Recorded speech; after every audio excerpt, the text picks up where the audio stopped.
straight ahead to the story. See the timestamps below, but I'm just gonna ramble for a few minutes. Actually, let me get my drink going first, though. So, I have a couple things I want to talk to you about, and then we'll get into the story. But again, see the timestamps if you want me to just get going. So, my drink, I'm having tea because I'm filming this video at I think it's 11:30. So, I just picked some fresh, beautiful mint from my garden.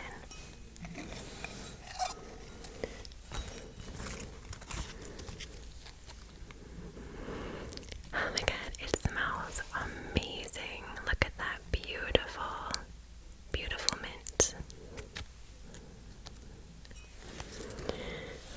And I'm gonna just pop it right into my teapot.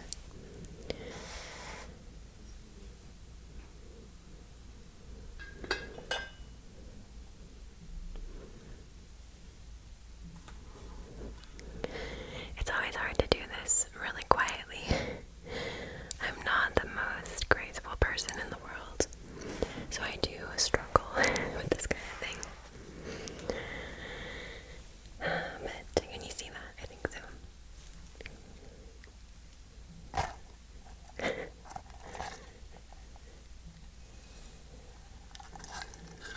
There we go.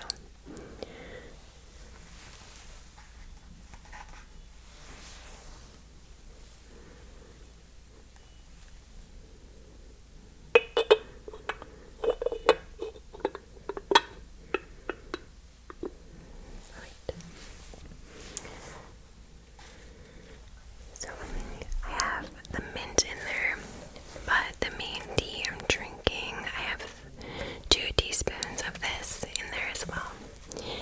The mint is just to make it extra minty.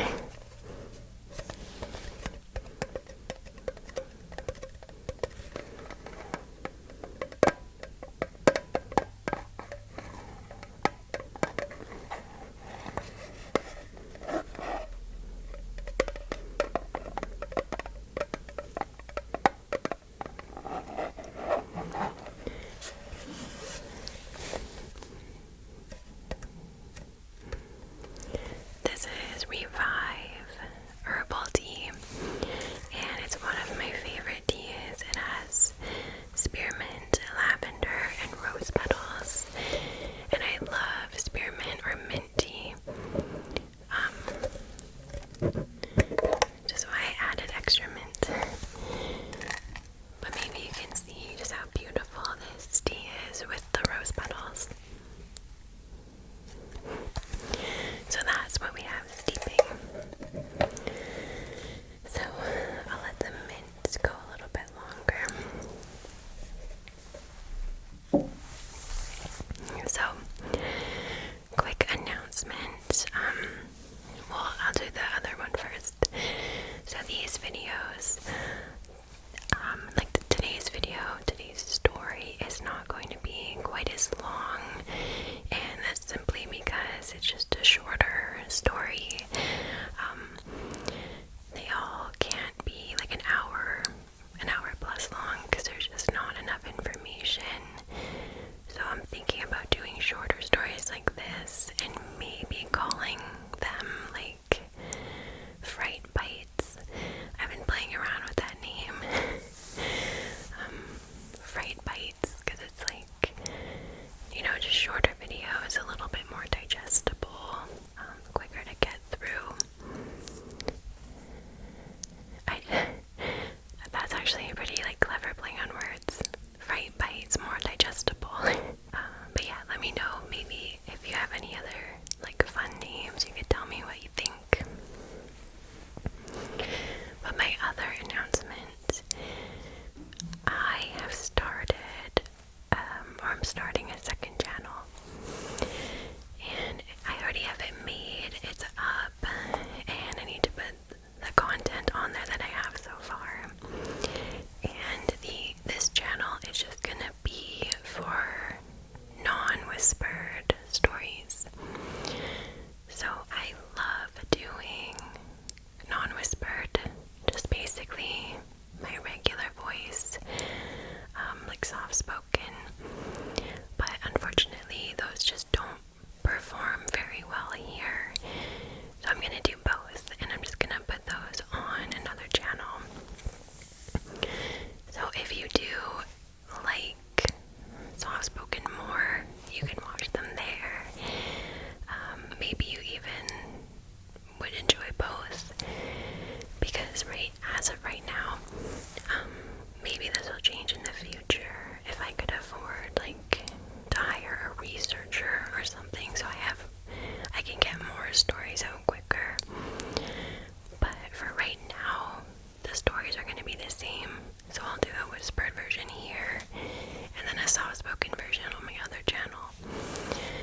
messed with.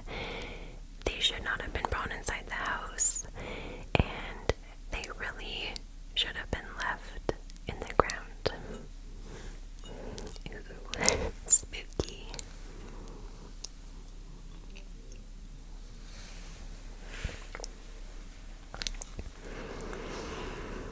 Yeah. So when the family went to sleep that evening, they left the heads downstairs in the living room, I believe. And when they came back down in the morning, they discovered that the heads had rotated on their own. It was as if these little heads had turned around to look around the new space that they were in. So, after being buried in the ground for however many years, people believe that these little heads were looking around, taking everything in. And it didn't stop there. As soon as these heads were brought inside the Robsons' house, this was where very strange, ghostly activity started. The heads would roll around on their own, sometimes even throwing themselves across the room. They were constantly found in different places from where the family had left them, and they would always be facing in different directions. It didn't matter where the family left them, they would be facing the opposite wall. They would appear in really hard to reach places, like really high up on a shelf. So it was obvious that the heads hadn't just rolled around, like off of their sitting place and fallen onto the floor. Something was either moving these things themselves, or they were actually moving around on their own. And many people think that they had some sort of spiritual entity connected to them, and it was the spirit who was moving the little heads around. And then really scary things started happening to the family. So the children's hair in the house began to be inexplicably pulled. Bottles in the house were violently smashed by some invisible entity. The family watched one night as they were sitting in the living room. They literally watched a bottle be thrown across the room on its own and smash into a wall.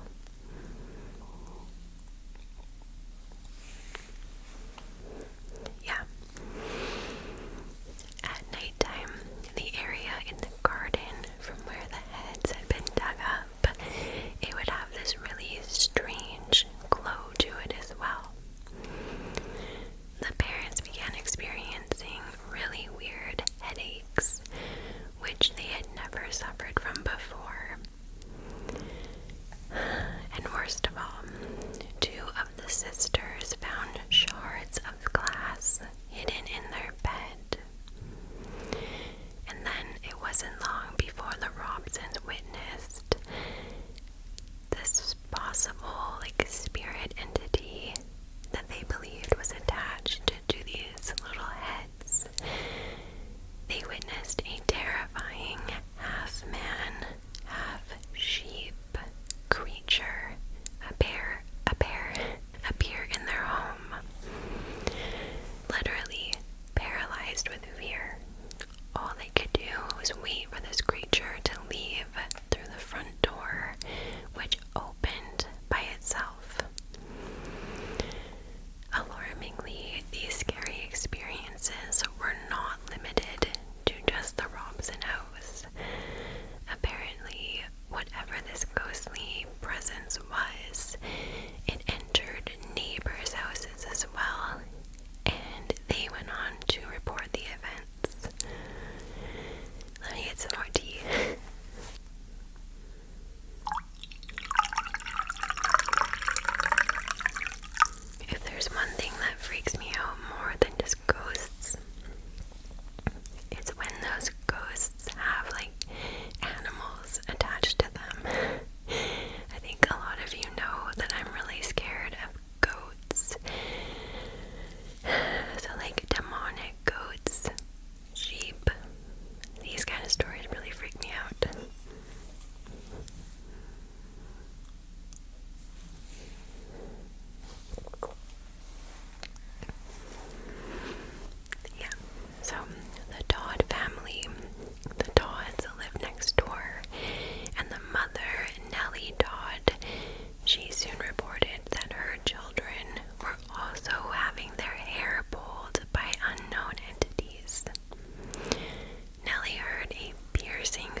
and it didn't leave until Nellie started screaming at it as loud as she could.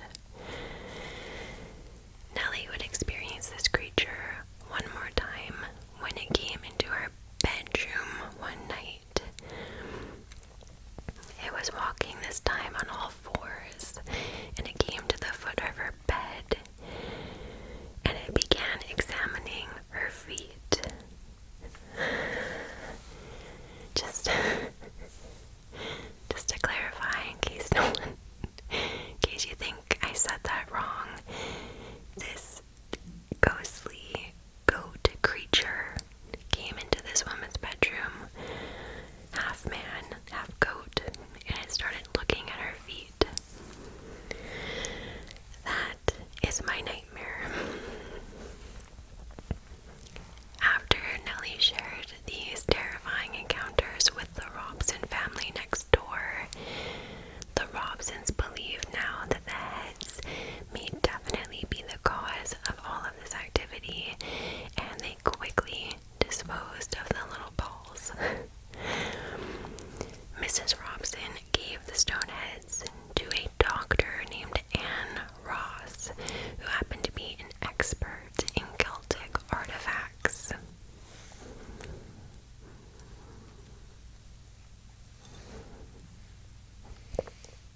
Dr. Ross was an extremely well-respected historian, and she was a professor at the University College of Wales,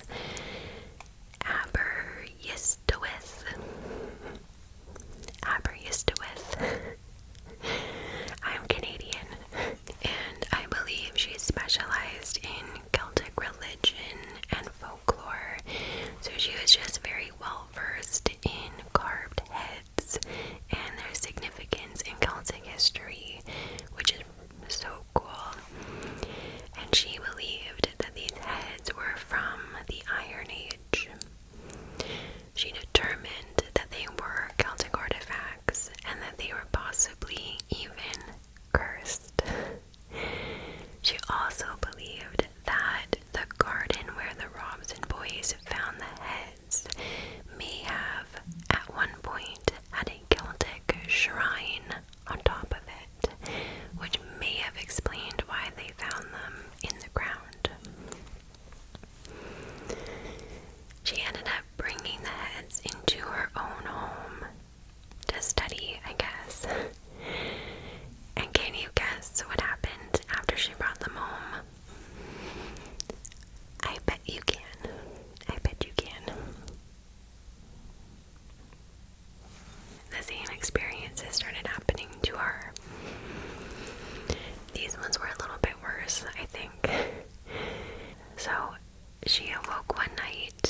eyes the way wolves do. Wait, I don't know if the legs were human or if the top part was human. I'm gonna assume that the legs were the wolf part. Yeah, because the goat had hooves. So it was just making its way down the hallway and she was trying to catch up. So this thing goes down the hallway. It goes down her stairs and it heads towards the kitchen. She followed it again as quickly as she could, but by the time she got to her kitchen, it was gone. It had disappeared. She would also experience the door to her office violently swinging open by an unseen force, and when she looked up, the wolf man was standing in the doorway of her office, her home office. And she would also experience cold spots right next to her in the house all the time. So it's a pretty typical, like, ghost experience, right? Is feeling cold spots. Dr. Ross's daughter, Bernice, would also have a terrifying encounter with this thing. She came home from school one day to hear really, really strange noises coming from the upstairs. And when she approached the stairs to go up and see what all the ruckus was, she stopped dead in her tracks. There was a werewolf. This is her testimony. There was a werewolf, a half-man, half-wolf creature standing on her stairs. And when she began screaming her head off, as I think most of us would do, it leapt over the banister, it ran down the hallway, and it disappeared again somewhere in their house. Dr. Ross was very quick to attribute these experiences to the Hexham Heads, and after her daughter experienced this creature as well, she removed these heads from the house as soon as possible. And immediately after she did this, the events stopped. Eventually, word of these mysterious little heads and the supernatural powers that they carried got around. Newspapers and television both ran stories on them, and they were featured in an article titled Myth of the Evil Heads, and this appeared in the Sunday People newspaper in 1974. People were frightened, they were intrigued, they were excited, and naturally somebody was going to come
Professor Dearman of the University of Newcastle would examine the original heads, and he compared them to Craiggie's replicas.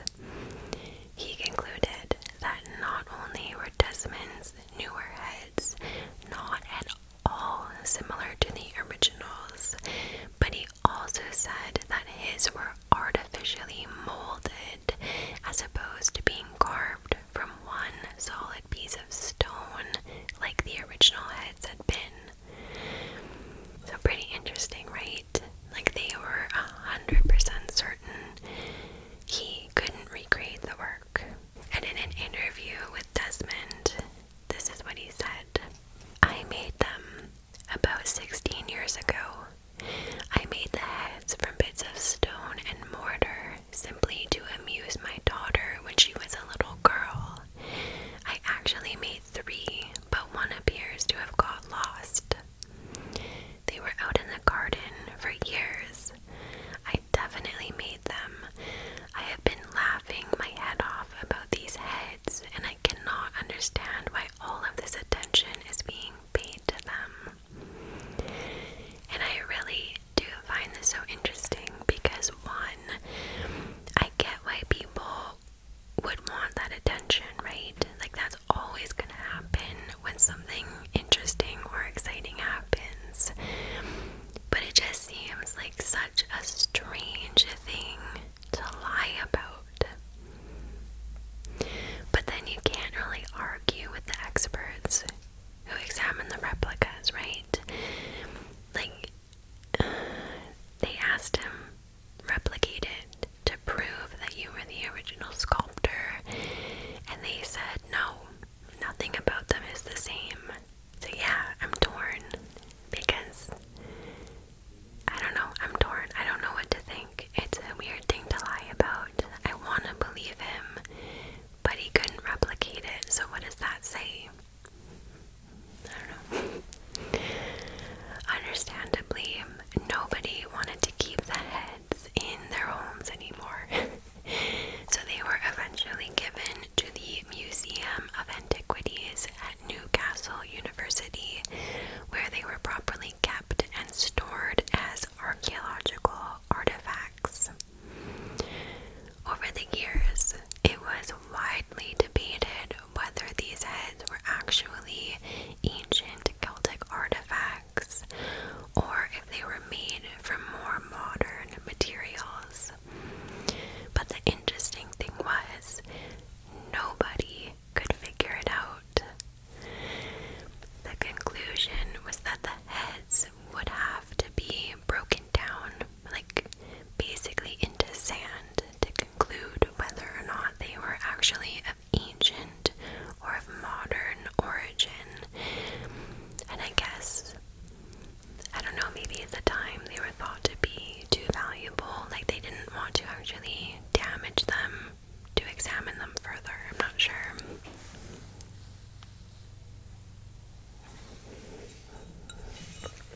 My tea is getting cold.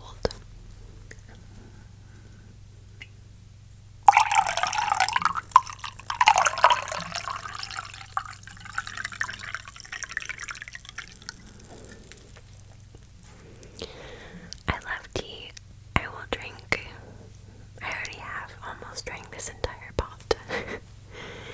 And I drink my tea so fast. Wait, what? My tea has to be like piping hot, or it has to be ice cold. I hate when it gets into the middle, and it's getting in the middle right now, and I'm not liking it. The only thing that is saving the tea right now is the fresh mint. Okay. So in 1977, the heads moved into the care of another person. Don Robbins was a chemist who had collaborated with Anne Ross at one point, and Anne Ross again was the first expert who had taken the heads home with her. Such a weird sentence. But from what I understand, the heads had been put into a box and were just like stored away in an office at Southampton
had some electrical problems and a few times felt that the heads were maybe moving on their own and watching him. So that was similar to reports from the Robson family and the neighbors, as well as Dr. Ann, I'm sure. But this is where things start to get a little bit weird, or fishy. I would probably say fishy. Robbins apparently gave these heads to a man named Frank Hyde in 1978. He wanted to perform dowsing experiments on them, but after he took possession of the heads disappeared forever, and their whereabouts are completely unknown. Okay, so I was a little confused as to what dowsing was exactly, so I'll do my best to explain it from what I researched anyway. Dowsing is basically a gift or like a sixth sense that some humans have, or it's believed that some of us have it, and they use this gift for finding underground water sources or other valuable resources. And they'll find these resources by holding a forked stick, or what they call a dowsing rod. And essentially, the stick will basically show them where the water is when their hand moves in response to it. Weird, right? But just kind of stick with me. Stick with me. More like on the scientific side, a dowser can find water under the ground, and it's due to that person's body responding to a change in the Earth's magnetic field. So basically, the dowser is an electrical conductor through a magnetic field. That magnetic field will produce enough voltage to create an electric potential that is significant enough to result in an unintentional hand motion when they are near to the water or standing over it. So yeah, apparently the Hexham Heads were used for these types of dowsing experiments, or something else entirely. Like, nobody knows for sure what they were taken for. And again, it's a complete mystery as to what happened to them afterwards or who took them. Yeah, maybe somebody discovered that they were actually really powerful, like for finding gold or diamonds or something, and therefore they hid them from the world so they could go start like a diamond mining company or something. I don't know. The world is a strange place, and you never know what people are up to. Whatever happened, it is a pretty interesting story, and it's real. It's real for the people involved, at least, and